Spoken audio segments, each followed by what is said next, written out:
നിങ്ങൾ എപ്പോഴെങ്കിലും ചിന്തിച്ചിട്ടുണ്ടോ, ഇഷ്ടികയും കല്ലും കൊണ്ട് നിർമ്മിച്ച ചുമരുകളല്ല വീട് എന്ന്? മനസ്സിന് എവിടെയാണോ ശാന്തി ലഭിക്കുന്നത്, അതാണ് വീട്. എന്നാൽ ഇന്ന് നമ്മുടെ വാസസ്ഥലങ്ങൾ കുരുക്ഷേത്രഭൂമിയായി മാറിയിരിക്കുന്നു. ഓരോ ദിവസവും ഓരോ പുതിയ തർക്കം, ഓരോ നിമിഷവും ഓരോ പുതിയ മാനസിക സമ്മർദ്ദം. നൂറ്റാണ്ടുകൾക്കു മുൻപ് കാലത്തിനപ്പുറത്തുനിന്നും ബുദ്ധൻ 7 രഹസ്യങ്ങൾ നൽകിയിരുന്നു. ഇന്ന് ആരെങ്കിലും അത് കേൾക്കുകയാണെങ്കിൽ അവരുടെ നരകതുല്യമായ ജീവിതം പോലും തൽക്ഷണം സ്വർഗമായി മാറും. ഇതൊരു വെറും വാക്കല്ല, നിങ്ങളുടെ ജീവിതത്തെ മാറ്റിമറിക്കാൻ പോകുന്ന ഒരു പുരാതനമായ മുഴക്കമാണ്. ഈ യാത്രയിൽ മുന്നോട്ടു പോകുന്നതിനു മുൻപ് ഒരു നിമിഷം നിൽക്കൂ. നിങ്ങളുടെ ഉള്ളിൽ സമാധാനവും നിങ്ങളുടെ കുടുംബത്തിൽ സ്നേഹവും സ്ഥാപിക്കാൻ നിങ്ങൾ ആഗ്രഹിക്കുന്നുവെങ്കിൽ ഇപ്പോൾ തന്നെ ഈ ചാനൽ സബ്സ്ക്രൈബ് ചെയ്യൂ, ആ ബെല്ലൈക്കണൊന്നമർത്തൂ, കമന്റിൽ നമോ ബുദ്ധായ എന്നെഴുതൂ. നിങ്ങളുടെ വീടിന്റെ നന്മയ്ക്കായുള്ള ആദ്യ ചുവടുവെപ്പ് നടത്തൂ. കാലത്തിന്റെ പൊടിപടലങ്ങളിൽ എവിടെയോ നഷ്ടപ്പെട്ടുപോയ ആ 7 സൂത്രങ്ങളെ നമുക്ക് തുറന്നു നോക്കാം. നിവൃത്തതയും സ്വീകാര്യതയും. ബുദ്ധൻ പറയുന്നു, പാത്രം നിറഞ്ഞിരിക്കുകയാണെങ്കിൽ അതിൽ പുതിയ അമൃത് നിറയ്ക്കാൻ കഴിയില്ല. അതുപോലെ തന്നെ നിങ്ങളുടെ മനസ്സ് പരാതികൾ കൊണ്ടും പഴയ കഥകൾ കൊണ്ടും അവൻ എന്തിനങ്ങനെ പറഞ്ഞു എന്നതിന്റെ ബഹളം കൊണ്ടും നിറഞ്ഞിരിക്കുകയാണെങ്കിൽ അവിടെ സ്നേഹത്തിന് പ്രവേശിക്കുക അസാധ്യമാണ്. ആദ്യം മനസ്സിലാക്കുക, വീട് ഒരു യുദ്ധക്കളമല്ല. നമ്മൾ പലപ്പോഴും വീട്ടിലേക്ക് മടങ്ങുമ്പോൾ പുറത്തെ എല്ലാ സമ്മർദ്ദവും ദേഷ്യവും അപമാനവും കൂടെ കൊണ്ടുവരുന്നു. വാതിലിനുള്ളിലേക്ക് പ്രവേശിക്കുമ്പോൾ തന്നെ ആ വിഷം മുഴുവൻ നമ്മൾ നമ്മുടെ പ്രിയപ്പെട്ടവരുടെ മേൽ ഛർദ്ദിക്കുന്നു. ബുദ്ധന്റെ ആദ്യത്തെ സൂചന ശൂന്യത ആണ്. എപ്പോൾ വീടിന്റെ പടിവാതിൽ കടക്കുന്നുവോ അപ്പോൾ പുറത്തെ ലോകത്തെ പുറത്തുതന്നെ ഉപേക്ഷിക്കുക. ഒരിക്കൽ തഥാഗതനോടൊരാൾ ചോദിച്ചു, സന്തുഷ്ടമായ വീടിന്റെ രഹസ്യമെന്താണ്? തഥാഗതൻ ഉത്തരം നൽകി, കഴിഞ്ഞുപോയതിനെ മരിച്ചതായി കണക്കാക്കി ഉപേക്ഷിക്കുക. നമ്മൾ നമ്മുടെ വീടുകളിൽ പ്രേതങ്ങളുടെ കൂടെയാണ് ജീവിക്കുന്നത്. അല്ല, പേടിപ്പിക്കുന്ന പ്രേതങ്ങളല്ല, മറിച്ച് ഭൂതകാലമാകുന്ന പ്രേതങ്ങൾ. 10 വർഷം മുൻപ് നീ ഇത് ചെയ്തിരുന്നു. അന്ന് നീ എന്നെ അപമാനിച്ചു. ഈ മരിച്ച നിമിഷങ്ങളെ നിങ്ങൾ ചുമന്നുകൊണ്ട് നടക്കുന്നിടത്തോളം കാലം വീട് ഒരു ശ്മശാനമായി തുടരും. എവിടെയാണോ ഇപ്പോൾ ഉള്ളത്, എവിടെയാണോ ഇന്നുള്ളത്, അവിടെ മാത്രമേ സ്വർഗമുള്ളൂ. വീടിനെ ക്ഷേത്രമാക്കാൻ ഏറ്റവും ആദ്യം പഴയ പരാതികളുടെ ചാരം വൃത്തിയാക്കേണ്ടതുണ്ട്. നിങ്ങൾക്കിത് ചെയ്യാൻ കഴിഞ്ഞാൽ മാത്രമേ അടുത്ത 7 സൂത്രങ്ങൾക്ക് നിങ്ങളുടെ ജീവിതത്തിൽ അത്ഭുതങ്ങൾ സൃഷ്ടിക്കാൻ കഴിയൂ. ഇനി നമുക്ക് ഒരു സന്തുഷ്ട കുടുംബം കെട്ടിപ്പടുക്കുന്ന ആ 7 തൂണുകളിലേക്ക് പോകാം. ഓരോ വാക്കും ശ്രദ്ധയോടെ കേൾക്കുക, കാരണം ഇത് വെറും അറിവല്ല, ഇതൊരു ചികിത്സയാണ്. ആദ്യത്തെ സൂത്രം, വാക്കുകളിലെ തപസ്. കഠിനമായ വാക്കുകൾ ഉപേക്ഷിക്കുക. വീട്ടിലെ 90% പ്രശ്നങ്ങളും ഒരേയൊരു കാര്യത്തിൽ നിന്നാണ് ഉണ്ടാകുന്നത്, നമ്മുടെ നാവ്. ബുദ്ധൻ പറഞ്ഞിരുന്നു, ആയുധമില്ലാതെ തന്നെ മുറിവേൽപ്പിക്കാനുള്ള ശക്തി വാക്കുകൾക്കുണ്ട്. മരിച്ചവന് പോലും ജീവൻ നൽകാനുള്ള ശക്തിയും അതിനുണ്ട്. പലപ്പോഴും നമ്മൾ സ്വന്തം ആളുകളോട് തന്നെയാണ് ഏറ്റവും കൂടുതൽ ക്രൂരരാകുന്നത്. നമ്മൾ ചിന്തിക്കുന്നു, ഇത് സ്വന്തം മകനല്ലേ, ഇത് സ്വന്തം ഭാര്യയോ ഭർത്താവോ അല്ലേ, ഇവരോടെന്തും പറയാം. നമ്മൾ അപമാനകരമായ വാക്കുകൾ ഉപയോഗിക്കുന്നു. നമ്മൾ കുത്തുവാക്കുകൾ പറയുന്നു. ഓർക്കുക, ശരീരത്തിലേറ്റ മുറിവ് കാലക്രമേണ ഉണങ്ങും.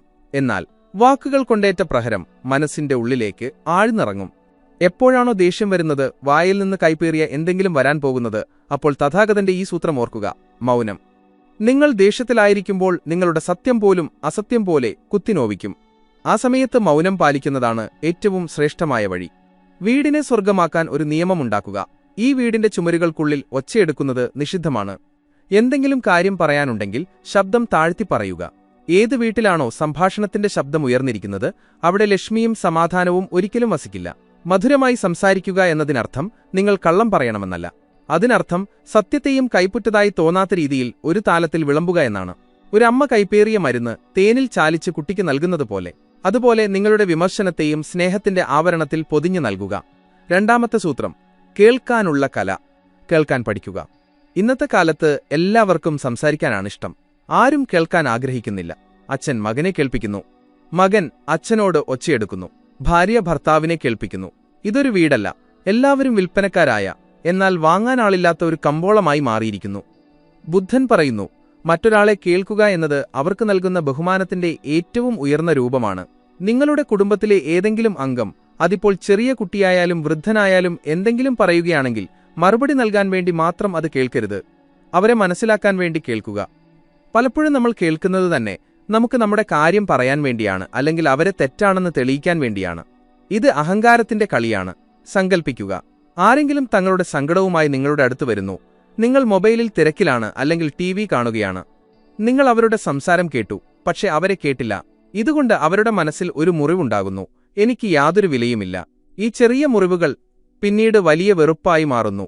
ഇന്നു മുതൽ ഈ നിയമം പാലിക്കുക. ആരെങ്കിലും നിങ്ങളോട് സംസാരിക്കുമ്പോൾ നിങ്ങളുടെ എല്ലാ പണിയും നിർത്തിവെക്കുക. അവരുടെ കണ്ണുകളിലേക്ക് നോക്കുക. ഈ നിമിഷത്തിൽ അവരുടെ വാക്കുകളേക്കാൾ പ്രധാനമായി മറ്റൊന്നുമില്ലെന്ന് അവർക്ക് അനുഭവപ്പെടുത്തുക. ഒരു നല്ല ശ്രോതാവ് വീടിന്റെ സമ്മർദ്ദത്തെ വലിച്ചെടുക്കുന്നു. മൂന്നാമത്തെ സൂത്രം: വിസ്താരം, പ്രതികരണമല്ല, മറുപടി. ബുദ്ധന്റെ ജീവിതം നോക്കൂ. ആളുകൾ അദ്ദേഹത്തെ തെറി വിളിക്കുമായിരുന്നു, അദ്ദേഹത്തിന് നേരെ തുപ്പുമായിരുന്നു. എന്നാൽ അദ്ദേഹം ഒരിക്കലും പ്രതികരിച്ചിരുന്നില്ല. അദ്ദേഹം എപ്പോഴും ശാന്തനായി നിലകൊണ്ടു. നമ്മൾ എന്താണ് ചെയ്യുന്നത്? മുന്നിൽ നിന്ന് ഒരു തീപ്പൊരി വരുന്നു, നമ്മൾ വെടിമരുന്നായി മാറുന്നു. ആരെങ്കിലും ഒരു മോശം വാക്കു പറഞ്ഞാൽ നമ്മൾ 4 തിരിച്ചു കൊടുക്കുന്നു. എന്നിട്ട് നമ്മൾ പറയും, തുടങ്ങിയത് അവനായിരുന്നു. വീടിനെ നരകമാക്കാനുള്ള ഏറ്റവും എളുപ്പവഴിയാണ് പ്രതികരിക്കുക. കണ്ണിന് കണ്ണ് എന്ന നിയമം കാട്ടിലാണ് നടക്കുക, കുടുംബത്തിലല്ല. നിങ്ങൾ തീയെകൊണ്ട് തീയെ അണയ്ക്കാൻ ശ്രമിച്ചാൽ കയ്യിൽ ചാരം മാത്രമേ ലഭിക്കൂ. വീട്ടിൽ ആരെങ്കിലും ദേഷ്യത്തിലാണെങ്കിൽ ആ സമയത്ത് നിങ്ങൾ വെള്ളമായി മാറുക. ദേഷ്യത്തിലുള്ള 2 വ്യക്തികൾക്ക് ഒരിക്കലും പരിഹാരം കണ്ടെത്താൻ കഴിയില്ല. മുന്നിലുള്ള ആൾ ഒച്ചയെടുക്കുകയാണെങ്കിൽ ആ സമയത്ത് അയാളെ ജയിക്കാൻ അനുവദിക്കുക. കാരണം സ്വന്തം ദേഷ്യത്തോട് തോറ്റവൻ എങ്ങനെയായാലും തോറ്റവനാണ്. അവന്റെ തോൽവിക്കുമേൽ നിങ്ങളുടെ വിജയക്കൊടി പാറിക്കരുത്. കുറച്ചു സമയം കഴിയുമ്പോൾ അവന്റെ ദേഷ്യമടങ്ങുമ്പോൾ അവൻ സ്വയം ലജ്ജിക്കും. നിങ്ങളുടെ സമാധാനമൊന്നും പറയാതെ തന്നെ അവനെ മാറ്റും. ഇതിനെയാണ് സഹനശക്തിയെന്ന് പറയുന്നത്. 4ാമത്തെ സൂത്രം: പ്രതീക്ഷകളെ ഉപേക്ഷിക്കുക. ദുഃഖത്തിന്റെ പ്രധാന കാരണം എന്താണ്? ബുദ്ധൻ വ്യക്തമായി പറഞ്ഞിട്ടുണ്ട്: തൃഷ്ണ. ബന്ധങ്ങളിൽ തൃഷ്ണയുടെ രൂപമാണ് പ്രതീക്ഷ. നമ്മൾ സ്നേഹിക്കുകയല്ല, നമ്മൾ കച്ചവടം ചെയ്യുകയാണ്. ഞാനിവനു വേണ്ടി ഇത്രയും ചെയ്തു, ഇവനും എനിക്ക് വേണ്ടി ഇത്രയും ചെയ്യണം. ഞാനിവനെ പഠിപ്പിച്ചു വലുതാക്കി, ഇനി ഇവൻ എന്നെ സേവിക്കണം. ഞാനിവൾക്ക് സമ്മാനം കൊടുത്തു, ഇവൾ എനിക്ക് എന്തു തന്നു? നിങ്ങൾ ഒരാൾക്ക് വേണ്ടി എന്തെങ്കിലും ചെയ്യുകയും പകരം എന്തെങ്കിലും ലഭിക്കുമെന്ന് ആശിക്കുകയും ചെയ്യുമ്പോൾ നിങ്ങൾ സ്നേഹിക്കുകയല്ല ചെയ്യുന്നത്, നിങ്ങൾ കടം കൊടുക്കുകയാണ്. കടക്കാരനായി ജീവിക്കാൻ ഒരു വ്യക്തിയും ആഗ്രഹിക്കില്ല. ഭാരത്തിന് കീഴിൽ അമർന്നുപോയ ഒരു വ്യക്തിക്ക് ഒരിക്കലും തുറന്നു സ്നേഹിക്കാൻ കഴിയില്ല. വീടിനെ സ്വർഗമാക്കണമെങ്കിൽ നിസ്വാർത്ഥമായ കർമ്മത്തെ സ്വീകരിക്കണം. നിങ്ങൾ എന്തു ചെയ്താലും, അത് ഭക്ഷണം പാകം ചെയ്യുന്നതായാലും പണം സമ്പാദിക്കുന്നതായാലും കുട്ടികളെ നോക്കുന്നതായാലും അത് സ്വന്തം കടമയാണെന്ന് കരുതി ചെയ്യുക. ഏതു ദിവസം നിങ്ങൾ നിങ്ങളുടെ പ്രതീക്ഷകളെ പൂജ്യമാക്കുന്നുവോ അന്ന് നിങ്ങൾക്ക് എന്ത് ലഭിച്ചാലും അതൊരു സമ്മാനമായി തോന്നും. ഇനി ഒന്നും ലഭിച്ചില്ലെങ്കിലും നിങ്ങൾക്ക് ദുഃഖം തോന്നില്ല, കാരണം നിങ്ങളൊന്നും ആശിച്ചിരുന്നില്ലല്ലോ. ചിന്തിക്കൂ, ഒരു പൂവ് വിരിയുകയും അതിന്റെ സുഗന്ധം പരത്തുകയും ചെയ്യുമ്പോൾ വഴിപോക്കരിൽ നിന്ന് അത് നന്ദി പ്രതീക്ഷിക്കുന്നുണ്ടോ? ഇല്ല. സുഗന്ധം പരത്തുക എന്നത് അതിന്റെ സ്വഭാവമാണ്. നിങ്ങളുടെ സ്വഭാവവും അതുപോലെയാകണം. സ്നേഹം നൽകുക. മുന്നിലുള്ള പാത്രം യോഗ്യമാണോ അല്ലയോ എന്നത് അയാളുടെ നിർഭാഗ്യമാകാം. എന്നാൽ നിങ്ങൾ നിങ്ങളുടെ സ്വഭാവത്തിൽ നിന്ന് താഴെ വീഴരുത്. 5ാമത്തെ സൂത്രം: ക്ഷമയുടെ ദാനം. ഒരു വീട്ടിൽ 4-5 വ്യത്യസ്ത ചിന്തകളുള്ള, വ്യത്യസ്ത സംസ്കാരമുള്ള ആളുകൾ ഒരുമിച്ച് ജീവിക്കുന്നു. കൂട്ടിയിടികൾ സ്വാഭാവികമാണ്. പാത്രങ്ങൾ ഒന്നിച്ചിരുന്നാൽ തട്ടും. എന്നാൽ പ്രശ്നം തട്ടുന്നതല്ല, ആ തട്ടലിന്റെ മുഴക്കം വർഷങ്ങളോളം സൂക്ഷിച്ചു വെക്കുന്നതാണ് പ്രശ്നം. ബുദ്ധന്റെ ഈ സൂത്രം ഏറ്റവും വിലപ്പെട്ടതാണ്: ക്ഷമ. ക്ഷമ എന്നതുകൊണ്ട് അർത്ഥമാക്കുന്നത് തെറ്റ് ചെയ്തത് ശരിയാണെന്ന് സമ്മതിക്കുക എന്നല്ല. ക്ഷമ എന്നതുകൊണ്ട് അർത്ഥമാക്കുന്നത് ആ സംഭവത്തിന് നിങ്ങളുടെ ഉള്ളിൽ ഇടം നൽകാൻ നിങ്ങൾ വിസമ്മതിക്കുന്നു എന്നാണ്. രാത്രി ഉറങ്ങുന്നതിനു മുൻപ് ഒരു മാനസിക സ്നാനം നടത്തുക. നിങ്ങൾ ശരീരത്തിലെ പൊടി കഴുകിക്കളഞ്ഞ് കിടക്കയിലേക്ക് പോകുന്നതുപോലെ മനസ്സിനേറ്റ ദിവസം മുഴുവനുള്ള പോറലുകളെ കഴുകിക്കളയുക. ആരെങ്കിലും അപമാനിച്ചുവെങ്കിൽ മനസ്സിൽ പറയുക: നിനക്ക് മോചനം, ഞാൻ ഈ ഭാരത്തെ നാളത്തേക്ക് കൊണ്ടുപോകില്ല. ഓർക്കുക, ക്ഷമിക്കാൻ കഴിയാത്തവന് ഒരിക്കലും സമാധാനത്തോടെ ഉറങ്ങാൻ കഴിയില്ല. ഏതു വീട്ടിലാണോ ആളുകൾ സമാധാനത്തോടെ ഉറങ്ങാത്തത്, ആ വീട് ഒരിക്കലും സ്വർഗമാകില്ല. ക്ഷമ ബലഹീനന്റെ ആഭരണമല്ല, അത് വീരന്റെ ആയുധമാണ്. നിങ്ങളുടെ കുടുംബാംഗങ്ങളുടെ തെറ്റുകളെ ഒരു ചെറിയ വിവരമില്ലാത്ത കുഞ്ഞിന്റെ തെറ്റുകളെ അവഗണിക്കുന്നതുപോലെ അവഗണിക്കുക. ക്ഷമയുടെ കാര്യത്തിൽ തഥാഗതന്റെ മറ്റൊരു ആഴത്തിലുള്ള സൂചനയുണ്ട്.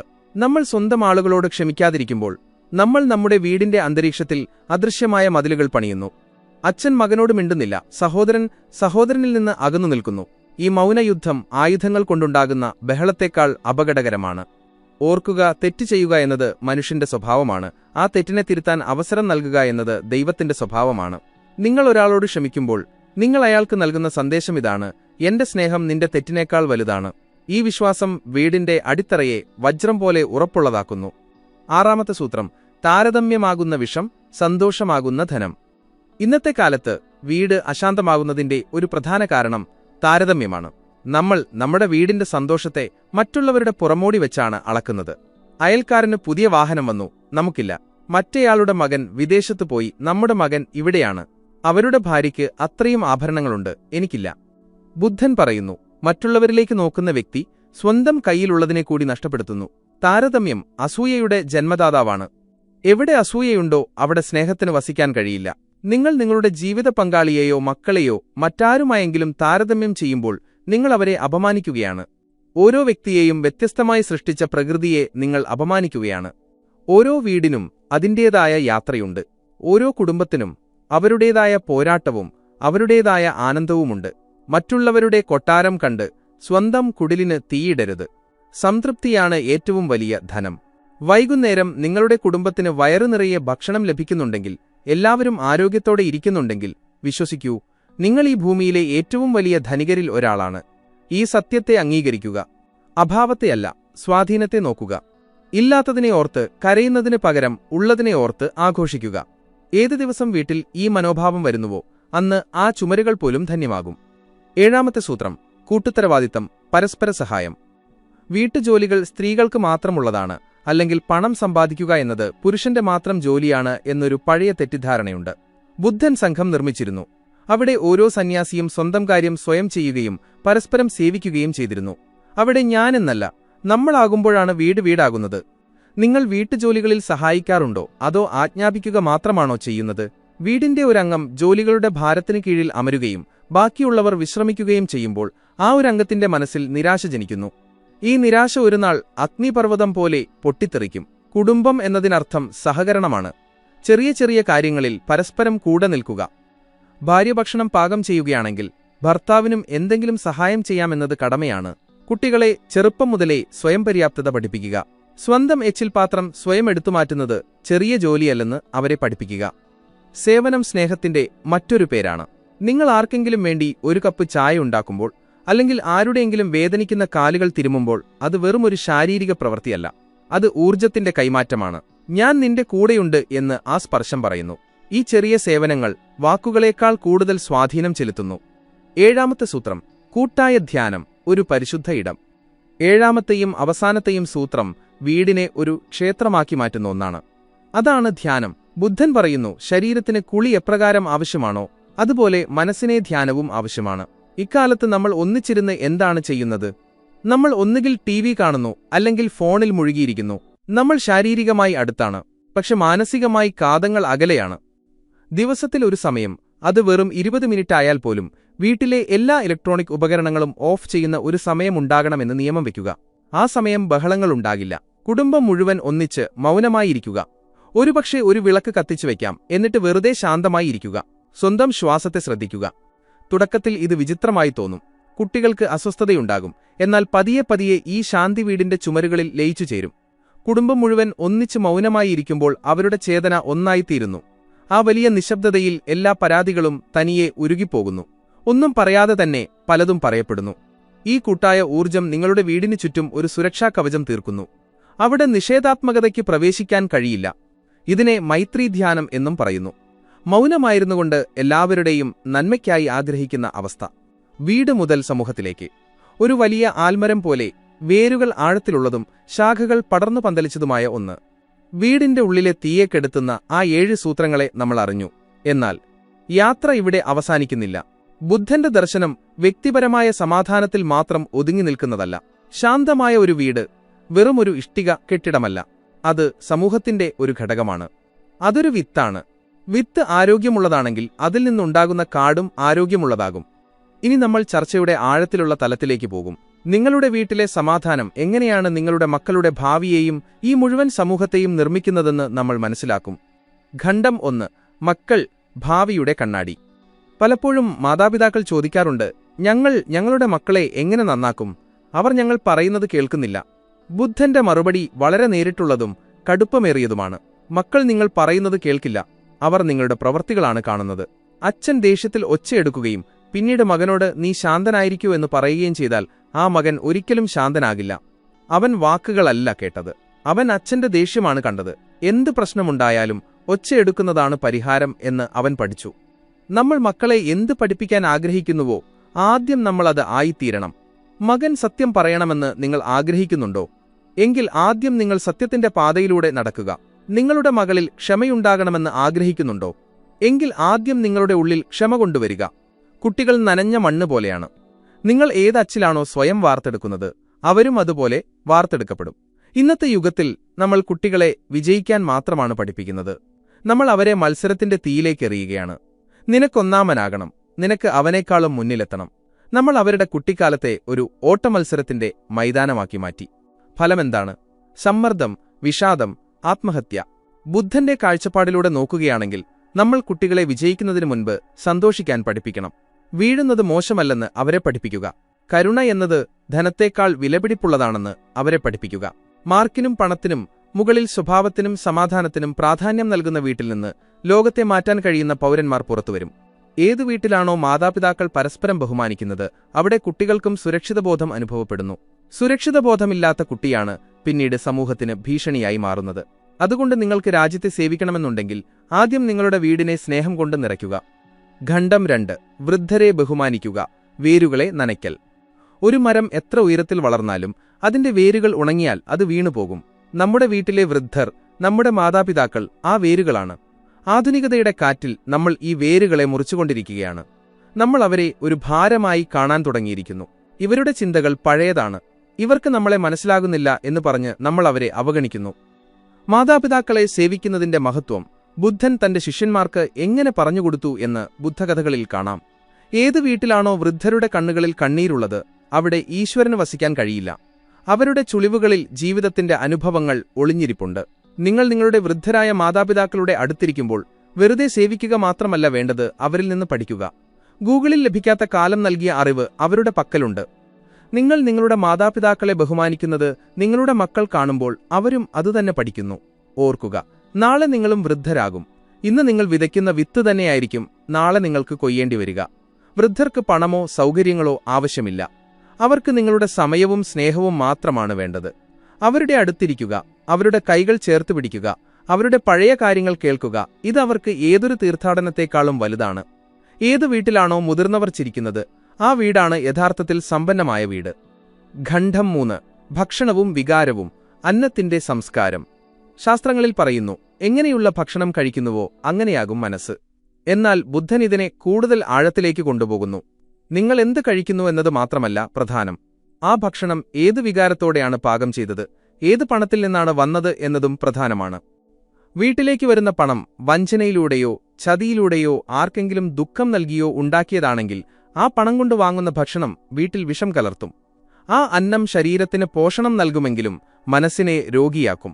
ആ വീട്ടിലെ അംഗങ്ങളുടെ ബുദ്ധി നശിച്ചുപോകും. അത്യാഗ്രഹം കാരണം നമ്മൾ വീട്ടിലേക്ക് കൊണ്ടുവരുന്ന അശുദ്ധമായ ധാന്യമാണ് പലപ്പോഴും കലഹത്തിന് കാരണം. അതുകൊണ്ട് വീടിനെ സ്വർഗമാക്കാൻ നല്ല ഉപജീവനമാർഗം അനിവാര്യമാണ്. കുറച്ചേ സമ്പാദിക്കുന്നുള്ളൂവെങ്കിലും ഉണക്ക റൊട്ടിയാണ് കഴിക്കുന്നതെങ്കിലും അത് സത്യസന്ധമായിരിക്കണം. അധ്വാനത്തിന്റെ സമ്പാദ്യത്തിന് ഗാഢമായ ഉറക്കം നൽകുന്ന ഒരു മധുരമുണ്ട്. രണ്ടാമത്തെ വശം ഭക്ഷണം പാകം ചെയ്യുമ്പോഴുള്ള വികാരമാണ്. ഭക്ഷണം പാകം ചെയ്യുന്ന വീട്ടമ്മയോ ഗൃഹനാഥനോ ദേഷ്യത്തിലാണെങ്കിൽ, കരഞ്ഞുകൊണ്ടാണ് ഭക്ഷണമുണ്ടാക്കുന്നതെങ്കിൽ ആ നിഷേധാത്മക ഊർജ്ജം മുഴുവൻ ആ ഭക്ഷണത്തിലേക്ക് പോകും. ഇത് കഴിക്കുന്നവരും ദേഷ്യക്കാരും അശാന്തരുമായി മാറും. ഭക്ഷണം പാകം ചെയ്യുമ്പോൾ മനസ്സിൽ പ്രാർത്ഥനയോ നല്ല ചിന്തകളോ ഈശ്വരസ്മരണയോ ഉണ്ടായിരിക്കണം. ഇതൊരു പ്രസാദമാണെന്ന് കരുതി പാകം ചെയ്യണം. ഭക്ഷണം കഴിക്കുമ്പോൾ TV ഓഫ് ചെയ്യുക, മൊബൈൽ ദൂരെയുണ്ടാകട്ടെ. ആദ്യത്തെ ഉരുള മൗനമായിരുന്ന് ഈ ഭക്ഷണം തന്ന ആ പരമശക്തിയോട് നന്ദി പറഞ്ഞുകൊണ്ട് കഴിക്കുക. ഏതു കുടുംബമാണോ ഒന്നിച്ചിരുന്ന് സ്നേഹപൂർവ്വം ഭക്ഷണം കഴിക്കുന്നത്, അവരുടെ ഇടയിലുള്ള ബന്ധം ഒരിക്കലും മുറിഞ്ഞുപോകില്ല. ഖണ്ഡം 4. അതിഥിദേവോ ഭവ, സമൂഹവുമായുള്ള ബന്ധം. വീട് എന്നത് എല്ലാവരിൽ നിന്നും ഒറ്റപ്പെട്ട ഒരു ദ്വീപല്ല. വീടിന്റെ വാതിലുകൾ തുറന്നു കിടക്കണം. ബുദ്ധൻ പറയുമായിരുന്നു, ദാനം പണത്തിന്റേത് മാത്രമല്ല, സ്വാഗതത്തിന്റേതുമാകാം. ഏത് വീട്ടിലാണോ അതിഥിക്ക് സൽക്കാരം ലഭിക്കാത്തത്, ആ വീട് ശൂന്യമായി പോകുന്നു. ഇന്ന് നമ്മൾ ചുരുങ്ങിപ്പോയി. ആരും വരാതിരുന്നെങ്കിൽ എന്ന പേടിയിലാണ് നമ്മൾ ജീവിക്കുന്നത്. എന്നാൽ എപ്പോൾ ഒരു സുഹൃത്തോ ബന്ധുവോ അല്ലെങ്കിൽ ആവശ്യമുള്ള ഒരാളോ നിങ്ങളുടെ വാതിൽക്കൽ വരുന്നുവോ, അവർ അവരോടൊപ്പം ഒരു പുതിയ ഊർജ്ജം കൊണ്ടുവരുന്നു. അതിഥി സൽക്കാരം നമ്മുടെ അഹങ്കാരത്തെ തകർക്കുന്നു. നമ്മൾ ഉടമസ്ഥരല്ല, കാവൽക്കാർ മാത്രമാണെന്ന് അത് നമ്മളെ പഠിപ്പിക്കുന്നു. നിങ്ങളുടെ വീടിനെ വരുന്ന വ്യക്തിക്ക് സമാധാനം തോന്നുന്ന ഒരിടമായി മാറ്റുക. അവിടെ നിന്ന് ആരും ദാഹത്തോടെ മടങ്ങരുത്. ഈ ഉദാരത നിങ്ങളുടെ മക്കളിലും ഉദാരതയുടെ വിത്ത് പാകും. പിശുക്കനും സ്വാർത്ഥനുമായ ഒരു കുടുംബം സമൂഹത്തിന് ക്യാൻസർ പോലെയാണ്. എന്നാൽ ഉദാരമായ ഒരു കുടുംബം സമൂഹത്തിന് ഒരു ഔഷധാലയം പോലെയാണ്. ജീവിതം എപ്പോഴും ഒരേപോലെയായിരിക്കില്ല. ഋതുക്കൾ മാറുന്നതുപോലെ വീടിന്റെ സാഹചര്യങ്ങളും മാറും. ചിലപ്പോൾ പണത്തിന് ക്ഷാമമുണ്ടാകും, ചിലപ്പോൾ ശരീരത്തിന് രോഗമുണ്ടാകും. ബുദ്ധൻ പറയുന്നു അനിത്യം, അതായത് ഒന്നും സ്ഥിരമല്ല, സുഖമായാലും ദുഃഖമായാലും. പലപ്പോഴും കാണാറുണ്ട്, വീട്ടിലെല്ലാം നന്നായിരിക്കുമ്പോൾ എല്ലാവരും സ്നേഹത്തോടെയിരിക്കും. എന്നാൽ എന്തെങ്കിലും പ്രതിസന്ധി വരുമ്പോൾ വീട് തകരാൻ തുടങ്ങുന്നു. പണനഷ്ടമുണ്ടാകുമ്പോൾ തന്നെ കലഹം ആരംഭിക്കുന്നു. ഇത് നിന്റെ തെറ്റായിരുന്നു, നീ വെറുതെ പണം ചെലവാക്കി, ഇങ്ങനെ കുറ്റപ്പെടുത്തലുകൾ തുടങ്ങുന്നു.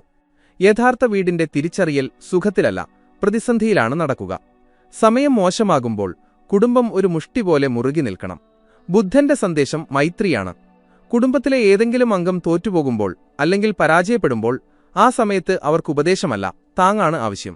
ആ സമയത്ത് പറയുക, വിഷമിക്കേണ്ട, പണം പോയി, നമ്മൾ ഇപ്പോഴും ജീവിച്ചിരിപ്പുണ്ടല്ലോ, നമ്മൾ വീണ്ടും കെട്ടിപ്പടുക്കും. ഈ ഒരു വാചകം ആ വ്യക്തിയുടെ ഉള്ളിൽ ജീവൻ നിറയ്ക്കും. പ്രതിസന്ധി ഘട്ടങ്ങളിൽ പരസ്പരം കരുത്താവുക, വിമർശകരാകരുത്. ഓർക്കുക, മോശം സമയം കടന്നുപോകും. എന്നാൽ ആ മോശം സമയത്ത് നിങ്ങൾ സ്വന്തം ആളുകളെ ഉപേക്ഷിക്കുകയോ അപമാനിക്കുകയോ ചെയ്താൽ ആ മുറിവ് സമയം മാറിയാലും ഉണങ്ങില്ല. പ്രതികൂല സാഹചര്യങ്ങളാണ് കുടുംബത്തെ സ്വർണമാക്കി മാറ്റുന്ന തീ. ഖണ്ഡം 6. പ്രകൃതിയും പരിസ്ഥിതിയും വീടിന്റെ വിസ്താരം. ബുദ്ധന്റെ ഏതൊരു സംഭാഷണവും പ്രകൃതിയില്ലാതെ പൂർണ്ണമാകില്ല. നമ്മൾ കരുതുന്നു വീട് എന്നത് ചുമരുകൾക്കുള്ളിൽ മാത്രമാണെന്ന്. അല്ല, ഈ ഭൂമിയും നമ്മുടെ ഒരു വലിയ വീടാണ്. ഏതു വീട്ടിലെ കുട്ടികളാണോ മൃഗങ്ങളോടും പക്ഷികളോടും ക്രൂരമായി പെരുമാറുന്നത്, മരങ്ങളെ നശിപ്പിക്കുന്നത്, ആ വീട് ഒരിക്കലും സുഖമായിരിക്കില്ല. ഹിംസ, അത് എത്ര ചെറുതായാലും തിരിച്ചുവരും. നിങ്ങളുടെ വീടിന്റെ മുറ്റത്തോ ടെറസിലോ പക്ഷികൾക്കു വേണ്ടി വെള്ളം വയ്ക്കുക. ഒരു ചെറിയ ചെടി നടുക. നിങ്ങളുടെ കുട്ടികളെ അത് നനയ്ക്കാൻ പഠിപ്പിക്കുക. നമ്മളൊരു മിണ്ടാപ്രാണിയെ സേവിക്കുമ്പോൾ നമ്മുടെ ഉള്ളിലെ കരുണയുണരുന്നു. കരുണയാണ് ദേഷ്യത്തെയും സമ്മർദ്ദത്തെയും അലിയിച്ചുകളയുന്ന രസായനം. പ്രകൃതിയോട് ചേർന്നു നിൽക്കുന്ന കുടുംബം എപ്പോഴും മാനസിക രോഗങ്ങളിൽ നിന്ന് മുക്തമായിരിക്കും. തഥാഗതൻ നമുക്ക് ഏൽപ്പിച്ചു തന്ന ആ 7 അമൂല്യ രത്നങ്ങളാണ് ഇവ. വാക്കിന്റെ സംയമനം, കേൾക്കാനുള്ള ക്ഷമ, ക്ഷമിക്കാനുള്ള ശക്തി, സംതൃപ്തിയാകുന്ന ധനം, സേവന മനോഭാവം, ധ്യാനത്തിന്റെ ശാന്തി, പ്രതിസന്ധിയിലെ ഐക്യം. വീടൊരു കെട്ടിടമല്ല, വീടൊരു വികാരമാണ്. ഇതിനെ സ്വർഗമാക്കാൻ അത്ഭുതങ്ങളുടെ ആവശ്യമില്ല. നിങ്ങളുടെ ശീലങ്ങളിൽ ചെറിയ മാറ്റം വരുത്തിയാൽ മതി. ഇന്ന് തന്നെ തുടങ്ങൂ. ഇന്ന് വീട്ടിൽ പോയിട്ട് കാരണമില്ലാതെ പുഞ്ചിരിക്കൂ.